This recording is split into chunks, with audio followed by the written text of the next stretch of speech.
बिहार के उप मुख्यमंत्री सम्राट चौधरी ये हत्या के अभियुक्त हैं। इनको तुरंत पद से बर्खास्त करके गिरफ्तार किया जाए।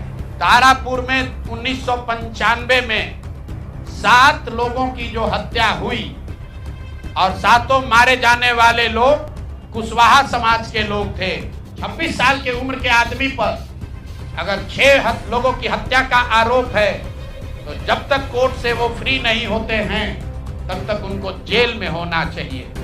और ये आदमी यहाँ का उप मुख्यमंत्री बनकर बैठा हुआ है कि जिस व्यक्ति को जेल में होना चाहिए वो आदमी यहाँ का उप मुख्यमंत्री बना हुआ है। तो मुख्यमंत्री नीतीश कुमार सीधे इस पर कार्रवाई करें। नहीं करेंगे तो कल परसों में हम लोग राज्यपाल के पास डेलीगेशन लेकर जाएंगे, सिर्फ बर्खास्तगी के लिए नहीं, सम्राट चौधरी के गिरफ्तारी के लिए। मैं कैमरे पर कह रहा हूं, सम्राट चौधरी हत्या के अभियुक्त है। जेल से फर्जी डॉक्यूमेंट निकाल कर बाहर निकले हैं। या तो इनको बर्खास्त करके गिरफ्तार कीजिए और नहीं तो देश में जितने लोग हत्या किए हैं उनको भी जेल से छोड़ दीजिए। बिहार के उप मुख्यमंत्री सम्राट चौधरी, इन पर मेरा सीधा आपके माध्यम से सरकार को, बिहार के गवर्नर से, बिहार सरकार से, केंद्र सरकार से मेरा अनुरोध है कि इनको हत्या के आरोप में, ये हत्या के अभियुक्त हैं, इनको तुरंत पद से बर्खास्त करके गिरफ्तार किया जाए। क्यों किया जाए ये समझिए।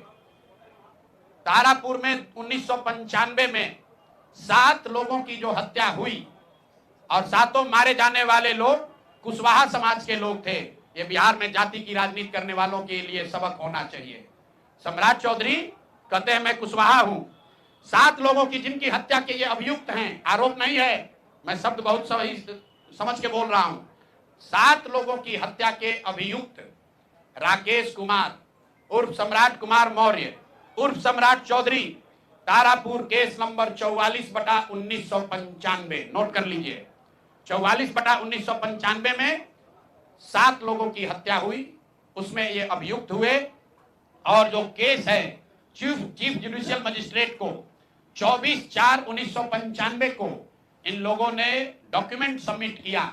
बिहार विद्यालय परीक्षा समिति का एक एडमिट कार्ड सबमिट किया जिसमें बताया गया कि KNVMH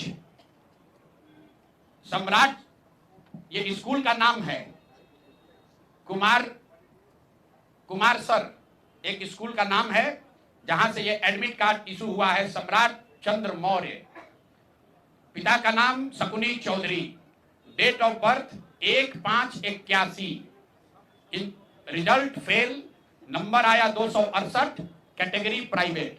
ये सुप्रीम कोर्ट का डॉक्यूमेंट है जो सम्राट चौधरी ने जमा किया है, जिसमें ये बताया है कि इनका डेट ऑफ बर्थ 81 है। उसके हिसाब से 95 में चीफ जुडिशियल मजिस्ट्रेट ने नाबालिग होने के नाम पर इनको वहां से राहत दी। इनको जेल से निकाला गया क्योंकि ये 15 साल के थे और कानूनन 18 साल से कम उम्र के बच्चे को अभियुक्त के तौर पर जेल पर नहीं रखा जा सकता था।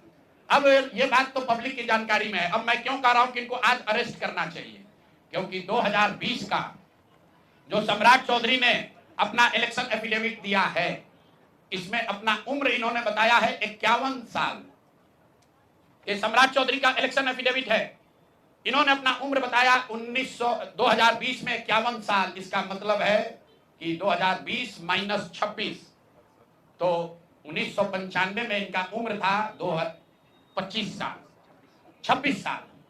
तो 26 साल के उम्र के आदमी को कोर्ट ने गलती से गलत सर्टिफिकेट के आधार पर नाबालिग होने के नाम पर अभियुक्त होने के बावजूद, ध्यान दीजिए, अभियुक्त होने के बावजूद इनको जेल से बरी कर दिया गया था कि ये 15 साल के हैं, जबकि इनका अपना डॉक्यूमेंट बता रहा है कि उस समय 26 साल के थे। तो 26 साल के उम्र के आदमी पर अगर 6 लोगों की हत्या का आरोप है तो जब तक कोर्ट से वो फ्री नहीं होते हैं तब तक उनको जेल में होना चाहिए। और ये आदमी यहाँ का उप मुख्यमंत्री बनकर बैठा हुआ है। तो मैं यहाँ के मुख्यमंत्री से और बिहार के माननीय राज्यपाल से ये अनुरोध कर रहा हूं कि हत्या का आरोपी, हत्या का अभियुक्त सम्राट चौधरी, राकेश कुमार उर्फ सम्राट चौधरी उर्फ सम्राट कुमार मौर्य आज संवैधानिक पद पर बैठे हुए हैं। ये देश के संविधान का, देश के विधि विधान का इससे बड़ा अपमान नहीं हो सकता है कि जिस व्यक्ति को जेल में होना चाहिए वो आदमी यहाँ का उप मुख्यमंत्री बना हुआ है। तो मुख्यमंत्री नीतीश कुमार सीधे इस पर कार्रवाई करें, नहीं करेंगे तो कल परसों में हम लोग राज्यपाल के पास डेलीगेशन लेकर जाएंगे, सिर्फ बर्खास्तगी के लिए नहीं, सम्राट चौधरी के गिरफ्तारी के लिए। पूरा समझिए, मैं कैमरे पर कह रहा हूं, सम्राट चौधरी हत्या के अभियुक्त है, जेल से फर्जी डॉक्यूमेंट निकालकर बाहर निकले हैं, या तो इनको बर्खास्त करके गिरफ्तार कीजिए और नहीं तो देश में जितने लोग हत्या किए हैं उनको भी जेल से छोड़ दीजिए। ये हालात है, ये डॉक्यूमेंट है आपके सामने। ये सम्राट चौधरी का इलेक्शन एफिडेविट है जिसमें 2020 में उन्होंने अपने आप को 51 साल का बताया है।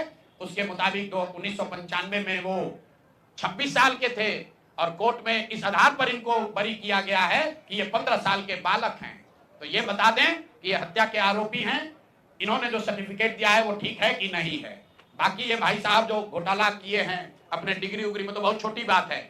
आज की प्रेस कॉन्फ्रेंस सीधी हम लोग मांग कर रहे हैं, सम्राट चौधरी को हत्या के अभियुक्त है, 6 हत्या के अभियुक्त है, उनको गिरफ्तार कीजिए और नहीं तो बिहार में जितने लोग पर अभियुक्त जिनको बनाया गया उनको सबको छोड़िए।